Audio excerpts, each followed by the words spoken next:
Ung kona sem var tíma í bráðri lífshættu eftir eldsvoða í Mávahlíð í Reykjavík hefur verið útskrifuð af spítala.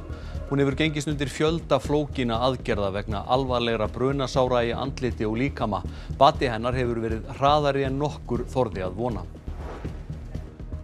Lögreglan á Suðurnesjum rannsakar hver setti eiturlyf í sælgætishlaup sem rataði í hendur tveggja unglingsstúlkna. Önnur þeirra var hætt komin eftir að hafa borðað hlaupið. Viðlíka mál hefur aldrei komið upp hér á landi. Mótmælendur í Hong Kong segja ný lög öryggismál upphafið að endalokunum þar. Þúsundir mótmæltu löggjöfinni í dag í trássi við samkomubann. Fjórfalt fleiri mega koma saman frá og með miðnætti eða 200 í stað 50. Líkamsræktarstöðvar, barir og skemmtistaðir verða einnig opnaðir á morgun. Það er einmannalegt og eiginlega stórfurðulegt að vera landvörður á tímum kórónuveirunnar, segir landvörður Reykjanes fólkvangs. Afskaplega fáir heimsóttu jarðhitasvæðið Seltún í Hellidembunni í dag.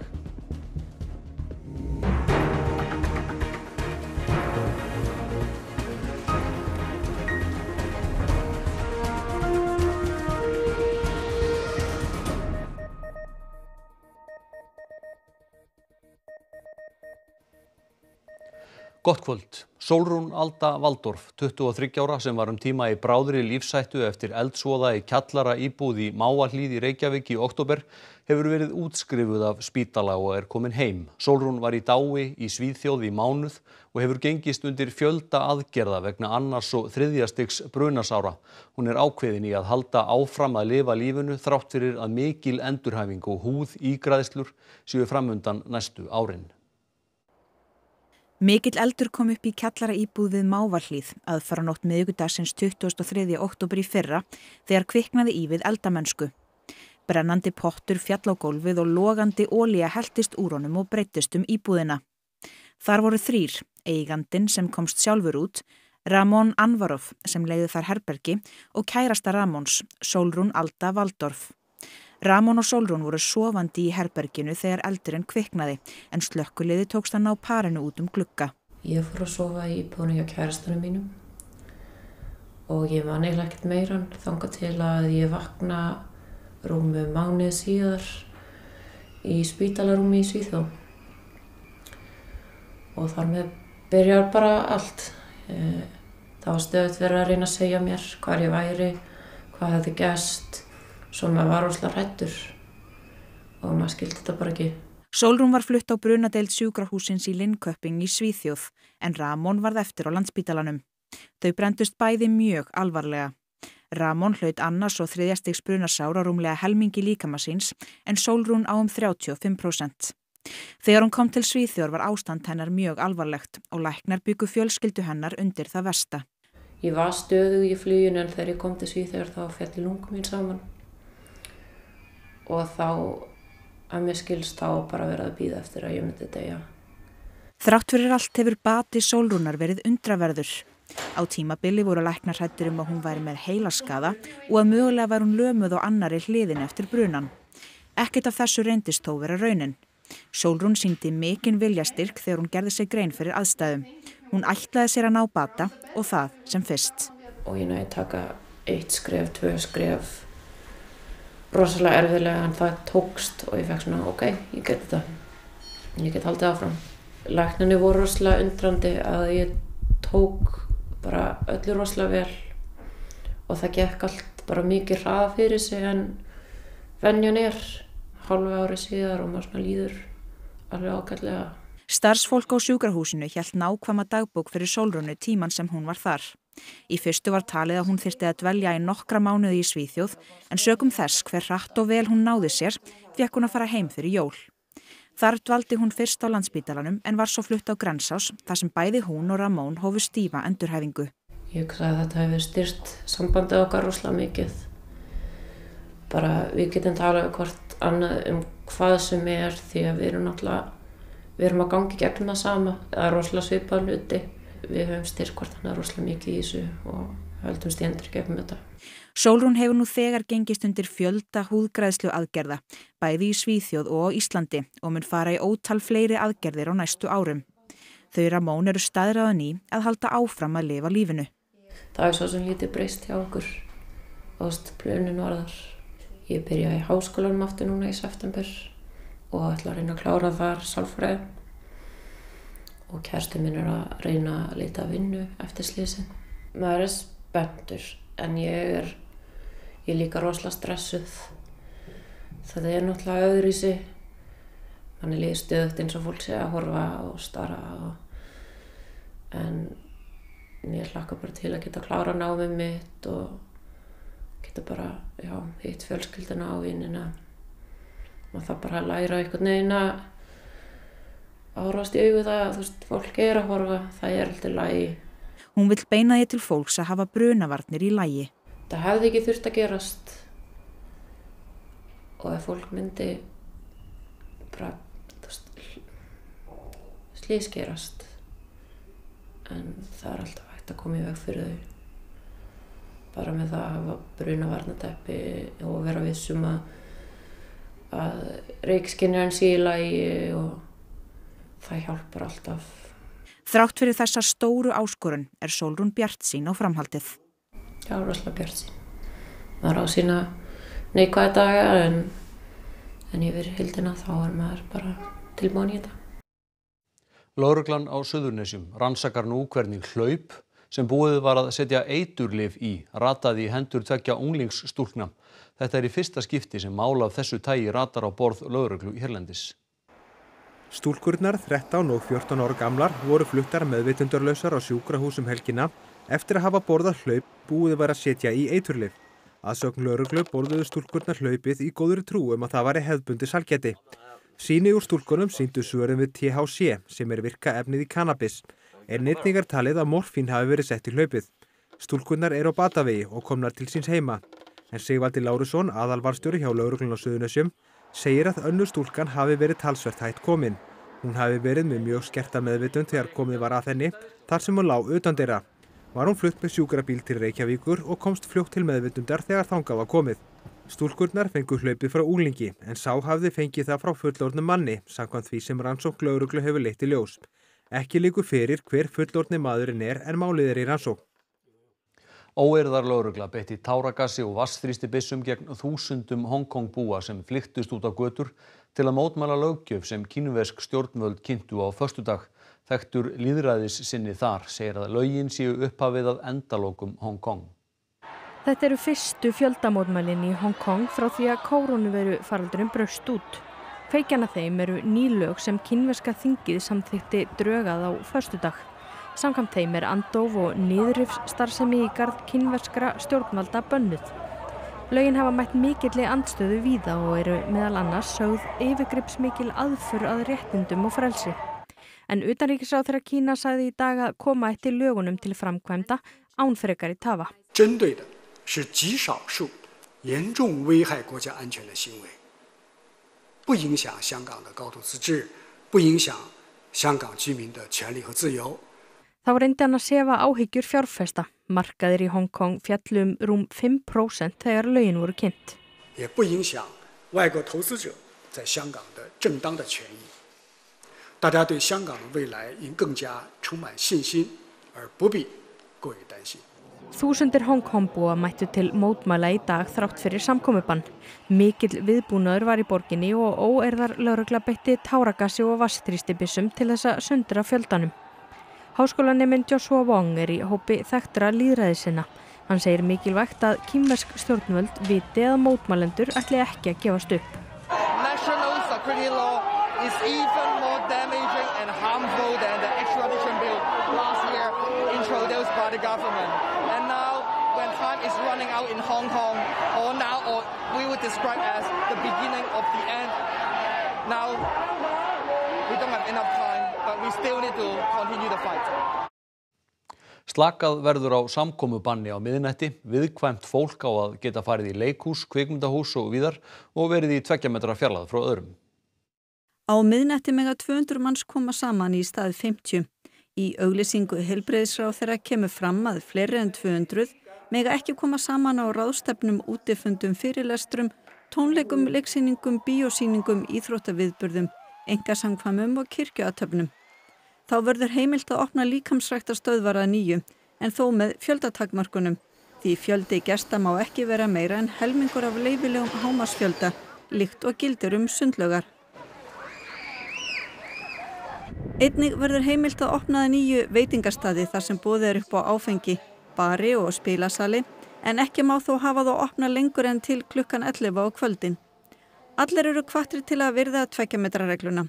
Hún breytist þó að því leyti að þar sem veitt lögbundin þjónusta eða almenningur á ekki kost á öðru en að mæta, skal vera unnt að tryggja þeim sem það kjósa að halda 2 metra fjarlægð frá öðrum. Þetta á við verslanir, veitingastaði, sundlaugar, líkamsræktarstöðvar, íþróttamannvirki, heilbrigðisstofnanir, móttöku stofnana og fyrirtækja, almenningssamgöngur, leikhús, bíósali og tónleikasali. Á þessum stöðum skal gert ráð fyrir því að unnt sé að bjóða viðskiptavinum að vera í 2 metra fjarlægð frá öðrum. Hvatt til sóttvarna og í öllum verslunum, opinberum byggingum og stöðum innandyra þar sem umgangur fólks nokkur, skal þrífa eins oft og unnt sérstaklega algenga snertifliti. Þessar takmarkanir gilda til og með 21. júní. Nemendur í leik- og grunnskólum eru undanskildir þessu sem og starfsemi dagforeldra, frístundaheimila og félagsmiðstöðva. Já, ég aðeins að taka forskot á sæluna hérna á þessu þrekhjóli og rífi upp hérna gömul fótatök. Þröstur, ertu búin að vera að dusta rykið og smyrja og gera græja? Ég ger nú svo sem ekki mikið af því sjálfur kannski, en ég reyni að hjálpa til. Fólki finnst nú kannski ekki mikið gagn í mér þegar kemur að því, en ég reyni svona að hvetja fólk áfram. Já. Hvernig hafið þið nýtt tíman þessa 2 mánuði? Við erum náttúrulega í allir þessari óvissu búin að vera hér að reyna að bæta og laga og hérna undirbúa okkur fyrir þennan stóra dag sem að renna upp loksins og vonum að hérna okkar viðskiptavinir verði ánægðir og þeim líði vel að koma til okkar á morgun. Allt verður spikk og span? Það orðið það. Já. Þetta langþráð stund?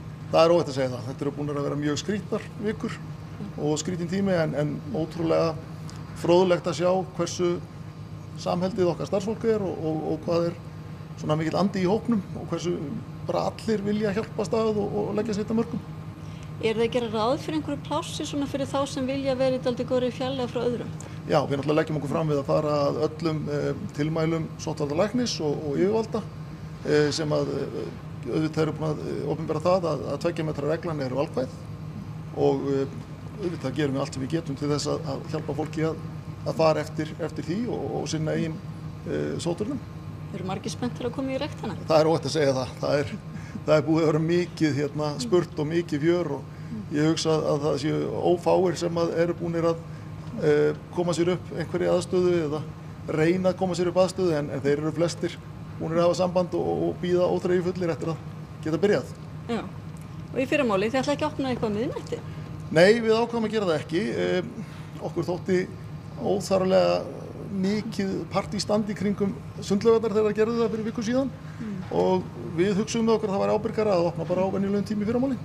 Já, einmitt það. Þannig að fólk getur bara mætt í fyrramálið, beint í tækin og byrja að brenna þessum COVID-kílóum. Já, takk fyrir það Kristín Sigurðardóttir. Hraðar stýrivaxtalækkanir valda því að þau sem eiga sparifé eiga orðið erfiðara með að finna leiðir til að ávaxta það. Gull og verðtrygging virðist vera það sem hægt að treysta á í ástandi sem þessu. Það flókið að eiga pening á Íslandi, sagði einhver tímann. Hvort peningaeign sem slík sé sjálfsagt vandamál skal ósatt látið, en aðstæður á markaði í dag eru með þeim hætti að þeir sem eiga sparifé eiga orðið erfiðara með að ávaxta það. Sem dæmi má nefna fekk sá sem lagði 1 milljón inn á hefðbundna bankabók í upphaf árs í fyrra einungis 700 til 1400 krónur í ávöxtun yfir árið. Þegar búið að taka tillit til verðbólgu þessi milljón með ávöxtun minna virði en þegar hún var fyrst lögð inn. Það sem af þessu ári hefur Seðlabankinn í 4 gang lækkað stýrivexti sína og eru þeir komnir niður í 1% og hafa aldrei verið lægri. Sem vissulega eru jákvæðar fréttir fyrir meginþorra Íslendinga. Því samhliða lækkun stýrivaxta lækka vextir á húsnæðislánum og öðrum lánum og eykur á stöðunartekjur þeirra. En fyrir þá sem eiga sparifé fer góðum kostum fækkandi. Jón G. Hauksson sem gefur út tímaritið Fjármál og ávöxtun ráðleggur fólki því að verðtryggja sparnaðinn sinn. Ef ég væri spurður að því í dag hvar ég ætlaði að ávaxta til dæmis 1 milljón, ef ég ætti hana til, þá myndi ég nú ráðleggja fólki það og horfa á verðtryggða reikninga bankana. Og ef að fólk hefur áhyggjur af verðbólgu, þá það auðvitað að tryggja sig gagnast henni. En almennt held ég samt að vextir verði ekki mjög háir, eða ávöxtun verði ekkert sérstök á þessu ári. En það eru fleiri kostir í stöðunni en bankabækur. Jón segir sjóði verðbréfafyrirtækjanna hafa gefið ágætis ávöxtun í fyrra. En fasteignamarkaðurinn var með rólegra móti og stóð ávöxtun nánast í stað. En eitt stendur þó iðulega fyrir sínu. Á öllum óvissutímum þá reglan þessi, þumalputtareglan, að gull hækkar í verði. Aðrar hrávörur eins og olía og ál í sögulegu lágmarki og óvíst hver stefnir. Einhverjir hafa bundið vonir við vín og listaverk, þótt það sé meira hugsað sem langtíma ávöxtun, og svo eru það náttúrulega hlutabréf, en þar ekki heldur á vísan að róa. Hlutabréf hafa verið að hækka síðustu vikunar, en það erfitt átt að segja á því hvort að árið verði þannig að hlutabréf lækki eða hækki. Benjamin Netanyahu varð í dag fyrsti sitjandi forsætisráðherra í sögu Ísraels sem mætir í dómsal sem sakborningur. Hann ákærður fyrir svik, trúnaðarbrest og mútuþægni. Réttarhöldin áttu að hefjast í mars en var frestað vegna kórónuveiru faraldursins. Búist við því að það gæti jafnvel tekið mörg ár að fá endanlega niðurstöðu í málið. Netanyahu var ekki sá eini sem sást við dómshúsið í Jerúsalem. Þar var mikill fjöldi mótmælanda, bæði úr röðum stuðningsmanna, forsætisráðherrans og andstæðinga. אזרחי ישראל, מה שעומד היום למשפט זה הניסיון לסכל את רצון העם. הניסיון להפיל אותי ואת מחנה הימין. זה למעלה מעשור שהשמאל לא מצליח לעשות זאת בקלפי. אז בשנים האחרונות מצאו פטנט חדש. Nærri 2 milljarðar fagna einni stærstu hátíð múslima sem gekk í garð í dag. Hátíðahöldin voru þó með óhefðbundnu sniði hjá mörgum, líkt og við var að búast í skugga heimsfaraldurs. Hátíðin nefnist Eid al-Fitr og markar endalok hins heilaga föstumánaðar Ramadan. Vanalega afar fjölmenn bænastund í upphafi hátíðar en sökum samkomubanns og takmarkana víða heim var tómlegra að litast í moskum í ár. Ekki fóru þó allir að fyrirmælum yfirvalda og báðust sumir fyrir utan lokaðar moskur. Og það fór ekki mikið fyrir 2 metra reglunni í Karachi í Pakistan þar sem yfir 1000 komu saman til bæna. Eid के इज्तिमा पे जो है वो दुआ खुसूसी की गई है पूरी इंसानियत के लिए जो कि इस वबा का शिकार हुए हैं इस वक्त पूरी दुनिया में लोग और दुआ करते हैं हम भी कि अल्लाह ताला इस वबा से हमें जल्द से जल्द निजात अता फरमाए. Segja má að múslimar eigi 2 hátíðir sem má líkja við jólin hjá kristnu fólki. Eid al-Fitr önnur þeirra og hefð fyrir heimsóknum og fjölmennum matarbóðum með stórfjölskyldunni. इस बार ईद पे बोरिंग हुई क्योंकि हम लोग कहीं रिलेटिव्स के घर जा नहीं पाए, उनको ग्रीटिंग्स दे नहीं पाए और ये ईद बहुत बोरिंग रही क्योंकि घर पे हम लोग मतलब सब कुछ कर रहे हैं, मतलब बाहर कहीं खुला भी नहीं है. Þá eru heimsóknir í skemmtigarða til þess að gleðja yngri kynslóðina ekki óalgengar. En þeir voru víða tómir í dag. اليوم أول يوم العيد إحنا معزين حفاظا على الناس من مرض فيروس كورونا وبعيدين عن التجمعات وملتزمين بخلية الأزمة وإن شاء الله ندعي من الله أن يرفع هذا الوباء عن العراق وعن جميع العالم. Og þótt daði og gagnamagnið séu líklega ekki hefðbundin hátíðartónlist vildi þessi fjölskylda senda Eid kveðjur með þessu lagi á Twitter.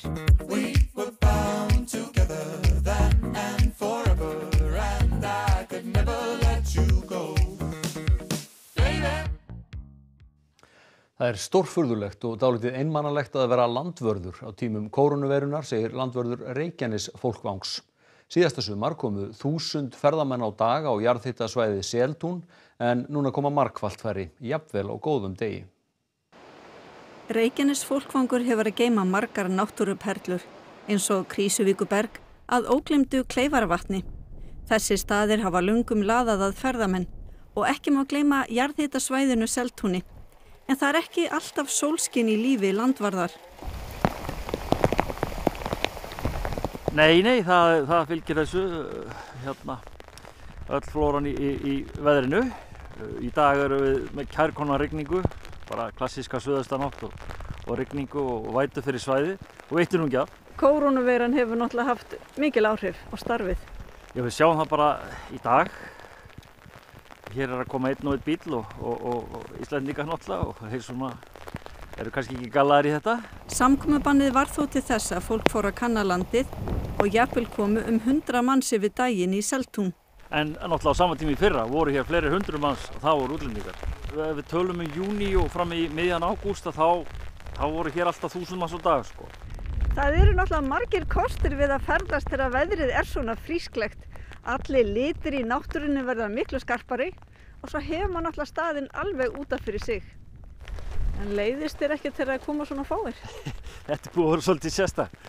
Það er náttúrulega, hér hefur verið þessi daglega viðvera síðustu 4, 5, 6 árin, sko, fallist í að vera að þrífa. Við erum með salerni og það þarf að sinna þessu og bara talsverður hluta deginu farið í að þrífa. Núna gefst tími til að sinna öðrum verkefnum. Óskar vonar að ferðamönnum fjölgi í sumar. En verður maður ekkert einmana svona þegar fáir koma og lítið við að vera? Þetta er eiginlega bara alveg stórfurðulegt. Jú, það er bara, ég lít hérna yfir svæðið og það er einn bíll hérna, hann er að spá í að fara út, ég efast að fara út í þetta veður, sko. Það svo bara, já, það þarf ekki að bæta á klósettrúlu, sko. Úr rigningunni á Reykjanesi í veðurspá, suðlæg átt, kaldi eða stinningskaldi og víða rigning, einkum sunnan og vestan til. Dregur úr vindi og styttir upp þegar líður á kvöldið. Morgundagurinn verður einnig blautur með skúrum, einkum landið sunnan og vestanvert. Hiti verður á bilinu 6 til 16 stig, hlýjast á Norðausturlandi. En Sigurður Jónsson, veðurfræðingur, fer nánar yfir veðrið að loknum íþróttum og það er Eva Björk Benediktsdóttir sem sér íþróttafréttir kvöldsins. Lokahringur fyrsta stigamóts GSI er leikinn í dag á Akranesi. Haraldur Franklín Magnús og Valdís Þóra Jónsdóttir eru með forystu þegar keppni er hálfnuð. Það var markaveisla í þýsku úrvalsdeildinni í gærkvöld þegar topplið Bayern München tók á móti Frankfurt í München. Og bresk heilbrigðisyfirvöld telja að rekja megi 41 andlát úr COVID-19 til meistaradeildarleiks Liverpool og Atletico Madrid á Anfield í mars. Og þá skulum við rifja upp helstu atriði frétta. Ung kona sem var tíma í bráðri lífshættu eftir eldsvoða í Mávahlíð í Reykjavík hefur verið útskrifuð af spítala. Hún hefur gengist undir fjölda flókinna aðgerða vegna alvarlegra brunasára í andliti og líkama. Bati hennar hefur verið hraðari en nokkur þorði að vona. Lögreglan á Suðurnesjum rannsakar hver setti eiturlyf í sælgætishlaup sem rataði í hendur 2 unglingsstúlkna. Önnur þeirra var hætt komin eftir að hafa borðað hlaupið. Viðlíka mál hefur aldrei komið upp hér á landi. Mótmælendur í Hong Kong segja ný lög öryggismál upphafið að endalókunum þar. Þúsundir mótmæltu löggjöfinni í dag í trássi við samkomubann. Fjórfalt fleiri mega koma saman frá með miðnætti eða 200 í stað 50. Líkamsræktastöðvar, barir og skemmtistaðir verða einnig opnaðir á morgun. Það er einmannalegt og eiginlega stórfurðulegt að vera landvörður á tímum kórónuveirunnar, segir landvörður Reykjanes fólksvangs. Afskaplega fáir heimsóttu jarðhitasvæðið Seltún í Helli-Dembunni í dag. Þessum fréttatíma er lokið. Næstu fréttir verða sagðar í útvarpinu klukkan 10 í kvöld og RÚV.is er uppfærður allan sólarhringinn. Við minnum líka á RÚV appið. Það er hægt að horfa á þennan fréttatíma og aðra. Takk fyrir samfylgdina helgina. Verið sæl.